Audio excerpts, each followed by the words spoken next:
오늘 여러분들께서 우리가 함께 봉독한 내용은요, 느헤미야가 이제 마지막에 가서 한 기도인데요. 참 별것도 아니라면 별것도 아닌 그 소소한 그 성전을 건축하고 그리고는 거기서 좀 예배를 좀 거룩하게 드리고 싶다는 그 정말 작다면 작은 소원을 이루는데 여러분, 포로가 귀환한 뒤로 100년이 지났습니다. 100년이. 100년 지난 다음에 드린 마지막 기도입니다. 이 기도로 이제 느헤미야서가 마치게 되고, 실질적으로 구약 성경의 역사가 여기서 끝나게 됩니다. 이러고는 이제 예수님의 사역으로 그 다음에 넘어오게 됩니다. 그래서 오늘 우리가 함께 나누고자 하는 이제 성전이 이제 솔로몬에 의해서 건축됐는데 그것이 느부갓네살에 의해서 바벨론에 의해서 다 파괴가 되고 새로 이제 건축을 했습니다. 그걸 이제 성전 재건축이라고 하죠. 근데 성전이 그렇게 크지도 않았다고 그래요. 그거 짓는데 뭐 그렇게 오래 걸렸으면 뭐가 그렇게 힘들었겠어요? 여기서 우리가 이제 함께 말씀을 나누고자 합니다. 무엇이 그렇게 어렵고 힘들었는지, 결국은 하나님께서 받기 원하시는 건 무엇인지, 하나님께서는 건물이나 우리의 외향적인 예배를 원하셨는지 아니면 다른 무엇을 원하셨는지, 뭐 여러분 너무 잘 아시죠? 하나님께서는 우리의 진실된 마음을 원하셨던 것이죠. 그래서 오늘 제가 이 제목을 내 마음의 성전이라고 정해봤습니다. 에스라와 느헤미야 이 두 분에 의해서 성전 재건축이 이루어지고 회개 영적 각성 운동이 일어났습니다. 그래서 요 구절은 우리가 함께 지금 봉독한 내용입니다. 에스라서와 느헤미야서는 스룹바벨이라는 분, 그리고 에스라 그리고 느헤미야에 의하여 진행된 성전 건축과 백성들의 갱신 과정을 포함한 포로 교환 공동체를 통한 영적 부흥의 이야기다.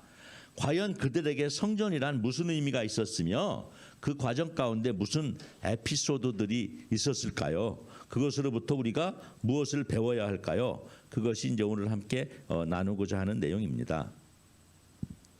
여러분, 뭐 이제는 조금 제가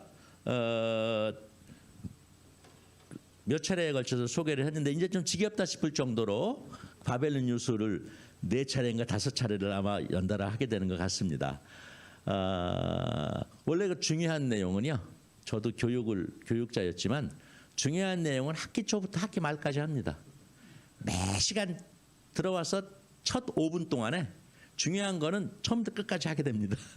이 포로 교환이 그만큼 중요했던 것 같습니다. 이스라엘 역사와 유대교 그리고 예수님께서 등장하실 때까지 요 고레스 칙령과 포로 교환이 것이 그만큼 이제 중요했다라는 것이죠. 여기 수산이라고 하는 곳 혹은 여기 바벨론이라고 하는 곳에서 예루살렘으로 돌아왔는데 3차례에 걸쳐서 돌아왔어요. 3차례에 걸쳐서. 그래서 이와 같은 표는 여러분 절대로 보시면 안 되는 표고 볼 필요가 없어요. 단지 이제 이런 게 있다는 건데, 스룹바벨이라고 하는 분이 이제 맨 처음에 와서 이제 초대 총독을 하셨죠. 그리고 이제 에스라라는 학사, 이분은 이제 제사장이죠. 이분이 오셨고, 그 다음에 마지막으로 이제 느헤미야가 왔습니다. 이 마지막이라고 하는 것은 이스라엘 역사에서 마지막이라는 게 아니라 요 포로 귀환 역사의 마지막. 요거를 보면 한 세기가 지났다는 겁니다. 한 세기. 결국 한 세기 동안 그 조그마한 성전 하나를 완성을 못했다는 것이죠. 놀라운 것이죠. 그런데 그 성전이라는 것이 뭐길래 한 세기씩이나 걸릴까? 뭐 한 3개월, 4개월이면 되는 건데 실제로 그렇습니다. 이스라엘 역사에서 실제 성전을 실제로 건축한 기간은 얼마 안 돼요. 중요한 것은 그 기간 동안에 이스라엘 백성들 가운데 있었던 그 분열 그리고 혼란 또 시험, 이런 다양한 우리가 과거의 바벨론 포로 생활로부터 다시 진정한 하나님의 백성으로 돌아오기 위해서 그들이 가져야만 됐던 포로로서의 마음가짐과 하나님의 자녀로서의 독립된 하나님의 나라의 자녀됨, 그거를 그 차이가 너무 컸기 때문에 그 차이를 메우는데 100년이 걸린 것입니다. 그래서 이 표는 절대로 이것도 볼 필요가 없는 표인데, 그 페르시아 입장에서 보면 왕이 이렇게 많은 왕이 거쳐갔어요. 이렇게 많은 왕이 거쳐갈 동안에, 그러니까 페르시아 역사가 한참 절반 정도가 진행될 동안에 겨우 이스라엘은 성전 하나를 지었습니다. 고레스가 가서 성전 지라 이렇게 말씀을 했는데도 불구하고요. 그들이 한 5 내지 10% 정도가 왔었다는 것이고요. 92년 동안에 재건축과 갱신이 이루어졌는데 뭐 때문이었겠냐? 초라한 성전인데 왜 그렇게 오래 걸렸을까요? 결국 성전 재건축은 물질의 문제가 전혀 아니었다라는 것입니다. 처음에 1차 포로 교환이 이루어졌어요. BC 537년이라고 되어 있는데요. 이때 대부분의 포로들이 귀환을 했어요. 그러니까 전체 인원 중에 몇 퍼센트인지 5%인지 10%인지 모르지만 어쨌든 포로로 돌아온 자들의 대부분은 요 1차 때 돌아왔습니다. 2차하고 3차에는 소수밖에 안 돌아왔어요. 이래서 수르바벨에 의해서 이제 돌아와서 성전을 지으라고 하는 명령까지 받고 왔으니 성전 짓는 게 얼마나 쉬웠겠습니까? 하지만 그 성전 짓는 과정에서 그곳 원주민들, 특히 사마리아인들과의 갈등도 있었고, 그런 과정에서 서로 고소하고 또 페르시아에 상소도 하고, 수르바벨이 지금 뭘 잘못하고 있다 이런 식으로. 그래서 우여곡절 끝에 20년이 걸렸다는 것이죠. 그 성전을, 물리적인 성전을 짓는데 20년이 걸렸다는 것입니다. 그래서 이제 성전을 짓고 나서 처음으로 드렸던 예배가 유월절 예배였다 이렇게 얘기합니다. 그래서 수르바벨이라는 분은 성전의 하드웨어, 껍데기를 만들었던 분이죠. 어떤 의미에서는. 수르바벨 성전은 저는 사실 잘 모릅니다. 그리고 뭐 존재하지도 않고 사진도 잘 못 찾겠더라고요. 매우 작았다고들 얘기들을 합니다. 그 에스라서에 보면 함께 그 성전에서 예배를 드리면서 그 많은 자들, 그 어르신들이 울었다는 말이 나옵니다. 거기서 많은 어르신들이 울은 이유가 감격해서 울으셨겠죠. 감격해서 울으셨다는 것도, 그런 해석도 있지만 또 그 솔로몬의 영광이라고 그러죠. 그 화려했던 성전이 복원이 되지 못하고 너무나 초라하게 이렇게 지어진 제2 성전입니다. 지어진 성전을 보고 울었다. 또 그렇게도 우리가 얘기할 수 있을 것 같습니다. 아주 작았다는 거예요. 솔로몬 성전이 있고요. 성전이 이제 3개가 등장하게 됩니다. 솔로몬 성전은 솔로몬이 지었던 최초의 성전이고요. 그리고 이제 요 수르바벨 성전이 이제 리모델링이 되었어요. 그 예수님이 탄생하기 전에 그 헤롯 대왕에 의해서 리모델링이 되었는데 어마어마하게 리모델링이 되었다고 합니다.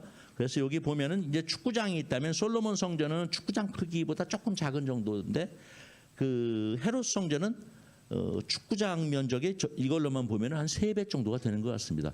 그러니까 어마어마하게 큰 성전을 헤롯이 지었죠. 근데 예수님께서 그거 뭐 금방 부서진다고 말씀하셨습니다. 그리고 내가 사흘 만에 다시 짓겠다고 말씀하셨죠. 그러니까 결국 그것은 이 성전이라고 하는 건 외양이나 크기가 중요한 게 아니라는 것이죠. 그 안에 있는 사람들, 우리의 심령이 중요하다는 것이죠. 그래서 성전은, 수르바벨 성전은 솔로몬 성전보다도 작았고 헤롯 성전보다는 터무니없이 작았다. 이제 그렇게 알려져 있습니다. 성전이 건축되었고요. 그 다음에 이제 에스라라고 하는 분이 귀환을 합니다. 에스라라는 분이 귀환하는데 그 사이에 아무런 기록이 없어요. 아무런 기록이 없고 수르바벨이 성전을 건축했다고 나오고요. 이제 에스라가 이제 다시 이제 와서 거기서 이제 예배를 드리게 되는데, 그거는 이제 페르시아 왕 아하수에르라는 사람이 유대인에게 율법을 전수하게 하고 성벽을 재건하도록 했기 때문에 에스라가 이제 왔습니다. 에스라는 뭐 제사장 서기관입니다. 그것이 수르바벨 성전 건축하고 나서 58년 뒤에 왔다는 얘기예요. 그러면 도대체 수르바벨 성전에서 그 58년 동안 무엇을 하고 있었을까요? 모릅니다. 무엇인가를 하고 있었겠죠. 무엇인가를 하고 있었겠지만 에스라라는 제사장이 보기에 제대로 된 온전한 예배가 아니었을 겁니다. 성전이 건축되고 58년 뒤에 에스라가 와서 심령 부흥 운동을 하였다라고 하는 것이 에스라서의 기록입니다. 여기서 우리가 알 수 있는 것은 역시 성전 건축보다 중요한 것은 그 이스라엘 백성의 마음이 우리는 하나님의 백성이다라고 하는 그 마음을 회복하는 것이 가장 중요했다는 것이죠. 그래서 자신이 하나님 앞에서 회개하고 그리고 다시 백성들이 하나님께 돌아오고자 하는 그러한 마음을 함께 했다는 것입니다. 그런데 그때까지만 해도 그러니까 즉 에스라가 와서 심령 부흥 운동을 하기 전까지만 해도 성경학자들의 말에 의하면은 유대교가 온전히 예수님 오던 시절의 유대교는 굉장히 율법적이고 잘 갖추어진 그러한 종교였는데 그것이 에스라가 왔을 때만 해도 전혀 정립되지 않았기 때문에 에스라가 이때 와서 예수님이 계셨을 때 있었던 그 대단히 그들로서는 훌륭하다고 할 수 있는 그러한 율법 체계가 에스라가 만들었다는 것입니다. 즉 우상과 과거로부터 다시 회개하고 뭐 여러 가지 가지고 있던 그러한 그 하나님 나라 백성으로서 살기에 부족한 그러한 것들을 다 버렸다는 것이죠. 이제 그 중에는 이제 결혼이라고 하는 중요한 문제도 있습니다. 이방이라고는 이제 다시는 결혼하면 안 된다라고 하는 것이 이제 이때 생긴 것이죠. 에스라 패턴이라고 이렇게 해가지고 에스라가 강조했던 것이 세 가지라는 것이에요. 에스라가 강조했던 것이 세 가지라는데 요즘 목회하고 똑같습니다. 요즘에 기독교 목회하고 거의 같습니다. 그러니까 참 에스라라는 사람이 굉장히 균형 잡힌 성경학자였던 것 같습니다. 요거는 이제 시올로지, 요거는 성경을 아는 지식, 성경을 아는 지식. 요거는 이제 삶이죠. 스피리추얼리티라서 삶인데 영적인 삶. 성경 아는 지식만 있어서는 안 되고 영적인 삶을 살아야 되고 마지막으로 하나가 미니스트리 서비스, 그러니까 사역, 즉 헌신, 봉사를 해야 된다는 것입니다. 그래서 믿는 자의 삶은 성경을 아는 지식 외에 영적인 삶과 헌신의 모습을 가져야 된다라고 하는 이 틀을 갖췄다는 것이죠. 그래서 그 에스라서가 사실은 구약 성경에서 이러한 면에서 보면 엄청나게 중요한 그러한 역할을 하는 성경인 것 같습니다. 즉 하나님의 백성은 거룩한 삶을 살아야 된다. 그리고 죄를 깨달았을 때 즉시 돌이켜야 된다는 것입니다. 그래서 이것을 통해서 유대계의 기초를 확립했고 모세 오경, 토라라고 하죠. 모세 오경을 정경화, 오늘날로 얘기하는 구약 성경화했다는 것이죠. 구약 성경화해서 예수님이 오셨을 때 그때 신약 초기의 유대교가 에스라가 기반을 갖춘 유대교였다라는 것입니다. 마지막으로 3차 포로 귀환을 했습니다. 이거는 이제 에스라가 귀환한 뒤에 아마 18년인가 뒤에 이렇게 느헤미야가 귀환했습니다. 느헤미야는 술관원이었는데요. 자기가 스스로 제가 유다 총독으로 내려가겠습니다. 이렇게 자원을 해서 왔다는 것이죠. 기도를 하니 지금 예루살렘이 문제가 있고 성벽이 무너지고 폐허화되고 있다라고 하는 말을 듣고 눈물로 기도하다가 자기 스스로 유다 총독을 자원해서 내려온 것입니다. 제가 18년이라고 했나요? 14년이라고입니다. 14년 뒤에 에스라서 14년 뒤에 느헤미야가 왔습니다. 그래서 이제 유다 총독으로 왔는데 총독 생활하는 12년 동안에 월급을 한 푼도 안 받았다는 것이죠. 그러니까 총독이라는 직업인으로 내려온 게 아니라 순전히 성전을 온전하게 구축하기 위해서 내려왔다는 것이죠. 그래서 성벽을 재건하고 하나님 나라 백성 공동체를 드디어 재건했다는 것이죠. 에스라가 영적인 기반을 마련했다면 느헤미야는 그것을 바탕으로 해서 이스라엘 백성 신앙 공동체를 재건했다고 이렇게 나옵니다. 성벽 건축은 며칠 걸리지 않았다는 거예요. 하지만 이들도 굉장히 오랜 시간이 걸렸어요. 이후에도 느헤미야가 성벽 재건을 하고 다 틀을 갖추고 다시 다시 페르시아로 돌아갔습니다. 돌아갔다 와서 보니까 다시 다 타락해 있는 거예요. 그러니까 거기서 이제 느헤미야가 이제 한탄을 하게 됩니다. 그래서 뭐 여러 가지 소소한 일들이 있습니다. 소소한 자기들로서는 큰 일이죠. 근데 우리가 보기에 소소한 일들이 있습니다. 예를 들면은 뭐 성전에 있어서는 안 될 자가 제사장들이 거주해야 될 자에서 거주한다든가, 안식일에 상인들이 그 성전 안에서 상영일을 한다든가, 다시금 그 에스라가 하지 말라고 했던 혼혈 결혼을 다시 한다든가 하는 이러한 여러 가지 일을 느헤미야가 그 이후로도 계속 정화를 했다는 것입니다. 그래서 이제 저 마지막 성경 구절이 그들을 내가 예배를 온전히 드리게 했습니다. 하나님 기뻐하시고 우리에게 복 주시옵소서 이렇게 예배를 했는데 그 예배가 다 해결됐다는 마음으로 드렸던 건 아닌 것 같습니다. 비록 다 해결은 안 됐고 다시 우리는 반복적인 죄를 지을 수는 있으나 우리는 그래도 하나님의 백성이 되기 위해서 이렇게 하나님 앞에 헌신을 했습니다라고 하는 마음을 기도로 바쳤던 것 같습니다. 그래서 이 포로 귀환에서 성전을 다시 짓고 하나님의 백성으로 회복하는 이 일련의 과정은 출애굽 사건과 같았다 이렇게 평가를 할 수 있는 것 같습니다. 그래서 제2의 출애굽 사건이다 이렇게 얘기를 합니다. 즉 이스라엘은 여전히 하나님의 백성이 맞나라고 하는 것을 백성 한 사람 한 사람 스스로가 깨닫는 과정이었다는 것이죠. 여러분 제가 작년에 모세에 대해서도 한번 이렇게 강의를 했던 것 같은데요. 그 당시에도 여호와 하나님께서 모세를 통해서 홍해의 기적을 일으키셨어요. 근데 홍해의 기적을 일으킨 것이 이스라엘 백성이 모세가 잘못 인도해 가지고 그 막다른 골목에 빠져서 하나님께서 이스라엘 백성을 구해 주신 게 아니고 애당초 하나님께서는 이스라엘 백성이 쟤들이 저렇게 그냥 대책 없이 저 가다가는 결국은 가나안까지 도착하지도 못하고 다시금 오합지졸이 돼서 돌아올 거다.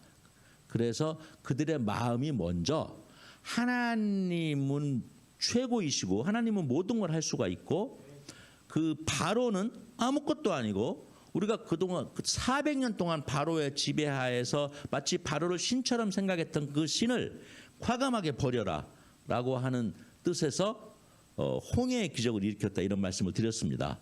그와 같이 이 바벨론의 비록 70년이지만 70년 포로 생활을 하고 또 그 이후에 이제 100여 년에 걸쳐서 이제 포로 귀환이 이루어졌는데 그 기간 동안 즉 거의 한 170년, 200년 동안 일어났던 일들이 결국은 성전을 건축하는 문제도 우리가 단지 물리적으로 성전이라고 하는 것을 만들어서 거기서 물리적인 예배를 드리는 것이 중요한 것이 아니라 이스라엘 백성들이 다시금 원래 하나님 나라 백성됨을 회복하기 위해서 즉 백성들의 갱신을 덧입히기 위해서 이러한 포로 귀환과 성전 건축이 이루어졌다라고 봐야 되는 것 같습니다. 그래서 이 성전 건축을 통해서 이스라엘 백성들이 삶 속에서의 정결함과 이제 말씀을 회복했다는 것이고요. 하나님께 버림받았다는 느낌으로부터도 다시금 이제 회복을 하였다라는 것입니다. 하지만 하나님의 구원 사역은 계속됩니다.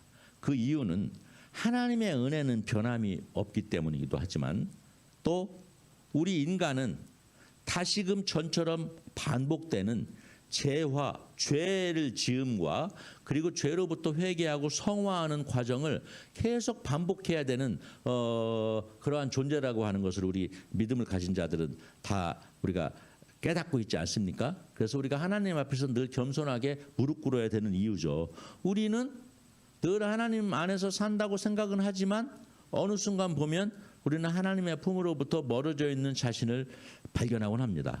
때로는 발견하지도 못하기도 합니다. 벗어났음에도 불구하고 그러한 과정이 이스라엘 백성에게는 아마 또 다른 메시아에 대한 기다림으로 승화되었을 거라고 생각을 합니다.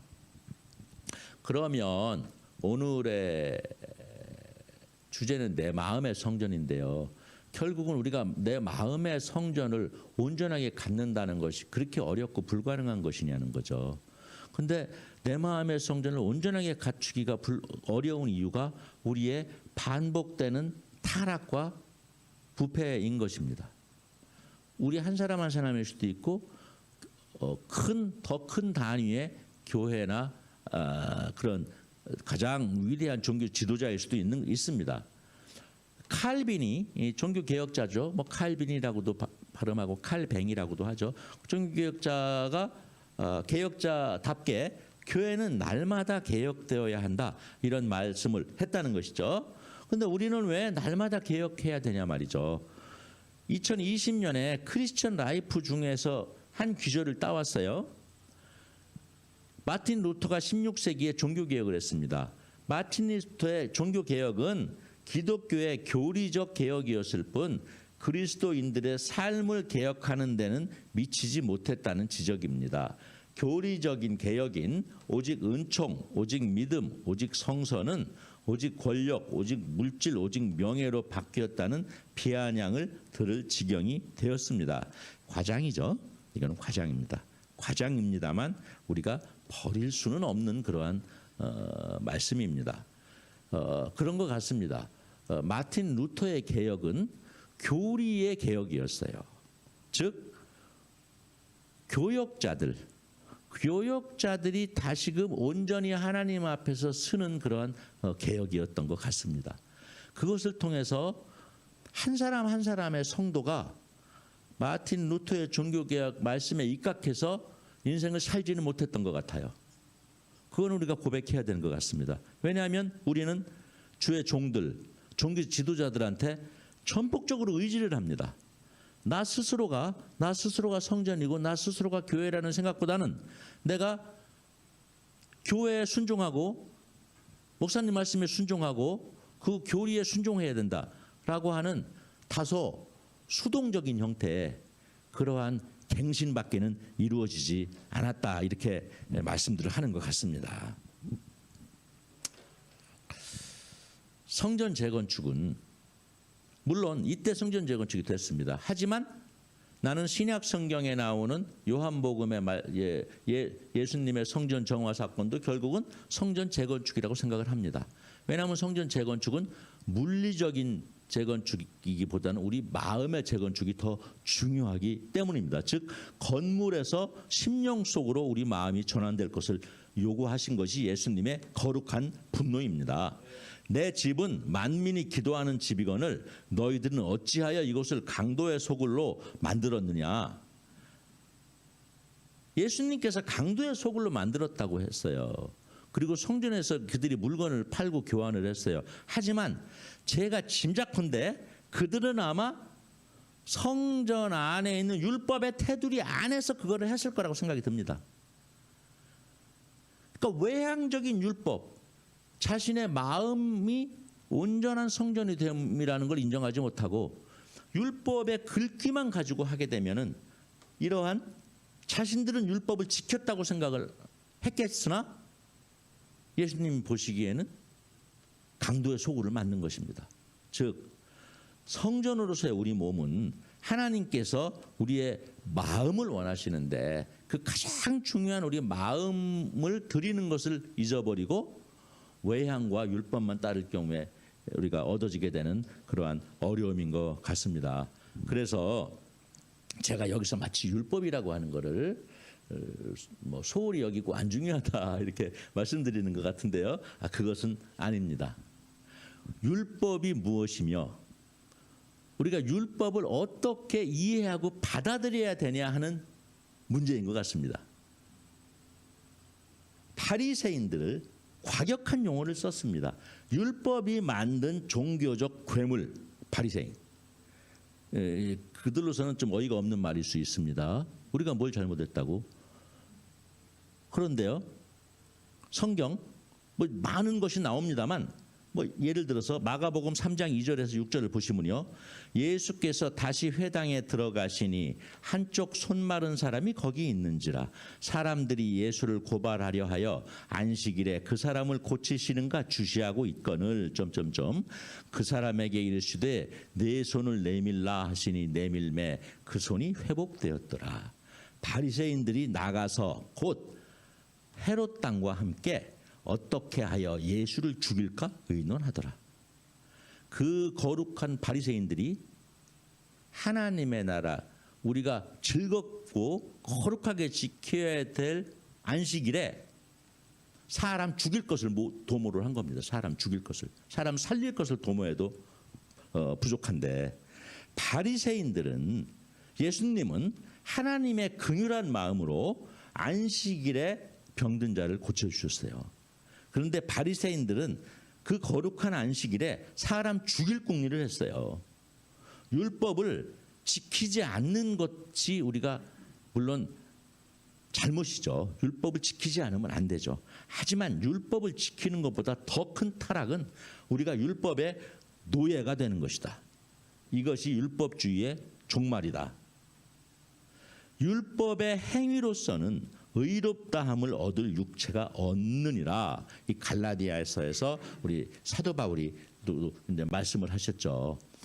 우리가 율법이 중요하지 않다는 것이 아니라 율법의 노예가 되어서 그 율법을 이용해서 하나님께서 기뻐하시지 않을 일을 하는 것, 그것이 성전에서 물건 파는 일, 그리고 예수를 잡아 죽이려고 했던 그러한 일들을 하는 것입니다.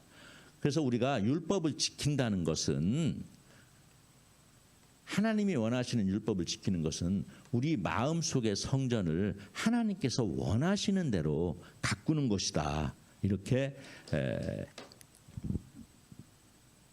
그렇게 생각을 합니다. 그래서 우리가 교회라는 용어도 쓰고 성전이라고 하는 용어도 써요. 뭐 어떤 분은 교회라는 용어는 써도 되지만 성전이라는 용어는 좀 신약 시대에는 이제 교회라는 용어로 대치됐다. 그러니까 성전이라고 하는 용어는 신약 시대에는 뭐 어울리지 않는다라는 목사님도 계시더라고요. 저는 뭐 그걸 감히 판단할 수 있는 능력은 없습니다. 어쨌든 중요한 거는 우리가 교회라고 하는 건 정의가 정확하게 나와 있습니다. 교회라고 하는 정의는요, 믿는 성도들의 모임이에요. 믿는 성도들의 모임. 그러니까 영어로 얘기하면 콩그레게이션이에요. 콩그레게이션. 그래서 제가 또 뭐 예를 들어 미국에 좀 생활했던 경험도 있고요. 그곳에 교회 가서, 물론 저도 뭐 영어가 짧습니다만 이제 목사님의 설교를 하실 때 우리 교회는 이렇습니다. 우리 교회는 이렇게 해야 됩니다라고 계속 교회라고 하는 말씀을 하시죠. 근데 그분들, 미국의 목사님들이 교회라고 할 때 처치라는 용어를 쓰는 거를 나는 본 적이 없어요. 처치라고 하는 거는요, 예수 안 믿는 일반인들이 쓰는 용어예요. 목회자들은 our congregation 이렇게 얘기합니다. 우리하고는 좀 틀린 것 같아요. 그러니까 우리는 교회라고 하면 건물을 연상하는 분들이 아니라고 생각하면서도 어쩔 수 없이 교회를 연상하는 경우들이 있는 것 같습니다만, 미국만 해도 교회 건물은 전혀 교회랑 관계가 없어요. 교회란 여기 모여있는 우리들의 이 모임 자체, 동창회와 같이, 동창회가 뭐 건물이 있는 것이 아니라 우리가 모이면 동창회 아닙니까? 동창들이 모이면 그와 같이 교회, 예수님의 이름으로 모이는 자들인 것입니다. 그래서 성전은 이제 하나님의 집이라고도 합니다. 에베소서에 보면 교회는 그리스도의 몸이다 이렇게 얘기를 하고 있고요. 그리고 히브리서는 우리는 그의 집이다 이렇게 이야기를 합니다. 즉 우리가 교회라는 얘기입니다. 우리가 교회라는 얘기예요. 그래서 우리들이 그 자체로 교회입니다. 교회당이 교회가 아니고, 목회자가 교회의 주인이 아니고, 우리들의 모습, 헌신, 삶의 순간들이 모여 교회를 이루는 것입니다. 제가 여기서 목회자가 교회의 주인이 아니라는 거는 우리 목사님을 좀 비하하려는 의도는 정말 0.0001%도 없습니다.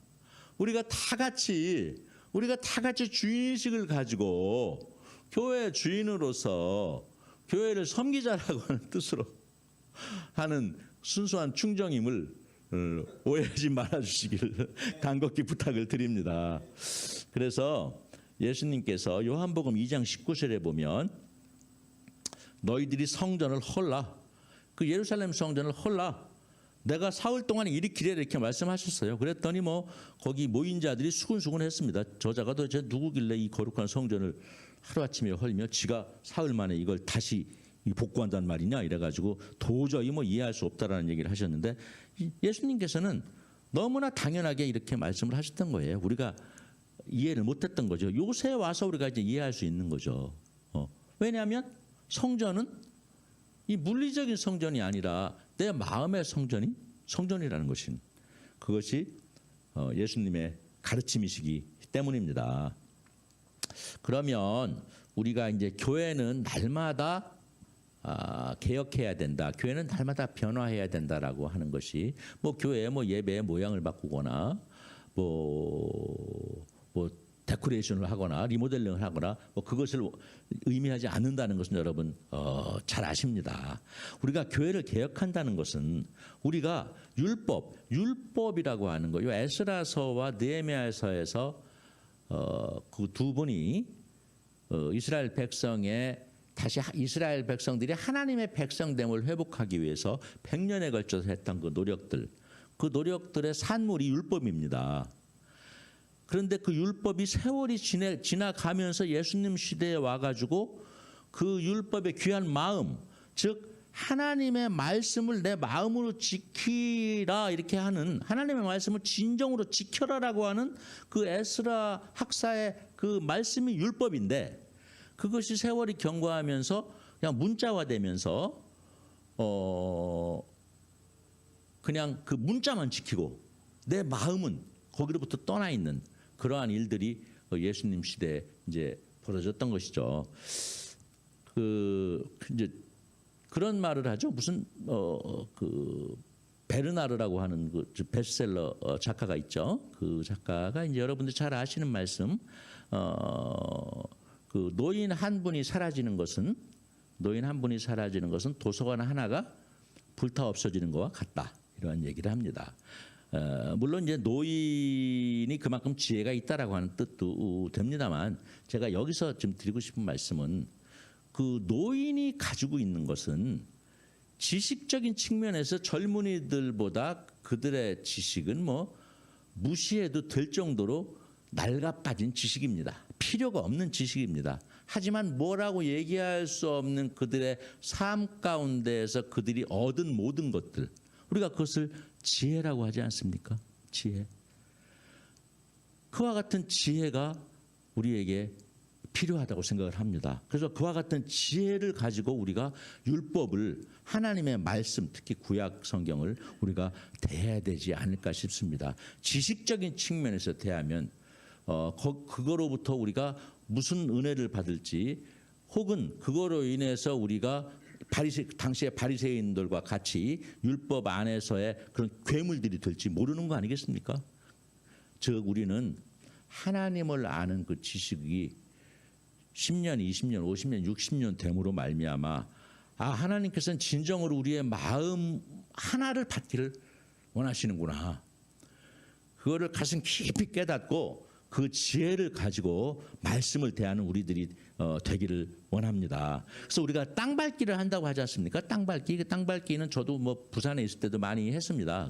동네 돌아다니면서 이제 뭐 그런 마음도 있지만 또 하라니까 하는 것도 있었고요. 그래서 이 땅을 밟으면서 기도하는 거 아닙니까? 이 동네가 깨끗하게 하옵소서, 이 동네가 복음으로 우리가 하나 되게 하옵소서, 예수 믿는 자들로서 넘치게 하옵소서, 이런 기도하는 마음으로 땅 밟지 않습니까? 땅 밟기 하는 거 중요합니다. 땅 밟기 하는 거 중요한데, 저는 이제 그 땅 밟기라고 하는 거를요, 우리가 우리 교회에 땅 밟기를 하는 것도 필요하다라고 하는 마음을 준비하면서 갖게 됐습니다. 그리고 우리 마음, 우리 한 사람 한 사람의 마음, 내 이웃, 내 옆에 있는 형제, 그들을 위해서 우리가 땅 밟기를 하는 것, 그것이 어떠한 면에서는 이 동네에 나가서 땅 밟기 하는 것 못지않게 어쩌면 그보다 더 중요한 땅 밟기가 아닐까 이렇게 생각을 합니다. 그래서 내 마음 속에 성전 재건축을 가장 최우선시하는 그러한 우리 한 분 한 분 그 귀한 성도님들 되시기를 기원합니다. 오늘 말씀은 약간 꼰대처럼 좀 재미가 없었을 수도 있습니다만 어쨌든 여러분 재미가 없었을지라도 여러분들께서 은혜로 저보다 신앙이 또 월등하신 분이니까 은혜로 받아들이시기를 진심으로 기원합니다. 그래서 오늘 우리가 이제 에스라서의 느헤미야서를 함으로써 성경의 역사 속에서 성경은 제가 개략적이지만 다 말씀을 드린 것 같습니다. 이제 역사적으로는 구약 성경이 여기서 끝납니다. 그러면 느헤미야 이후에 무슨 일이 있었지? 뭐 많은 일이 있었겠죠. 많은 일이 있었지만 그것은 역사 속에서는 존재하나 우리의 신약 구약 성경 속에서는 존재하지 않습니다. 그래서 우리 목사님께서도 과거에도 몇 번 말씀하셨고 또 지난 주일날에도 말씀을 해주셨는데요. 우리가 이 구약 말라기서와 이제 마태복음 사이라고 우리가 얘기를 합니다만 그 400년 그렇게 얘기를 합니다만 역사적으로 보면 이 느헤미야의 이 사역이 끝난 그 다음부터 예수님이 오실 때까지 그 사이가 이제 성경적으로는 우리가 정경으로 채택된 성경이 없습니다.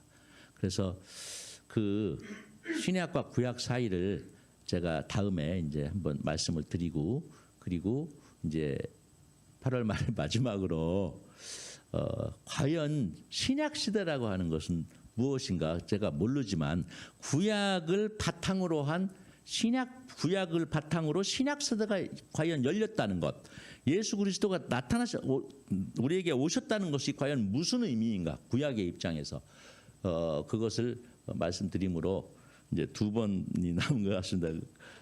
그걸 말씀드리고 이제 이 부족한 자의 구약 강의를 마치도록 하겠습니다.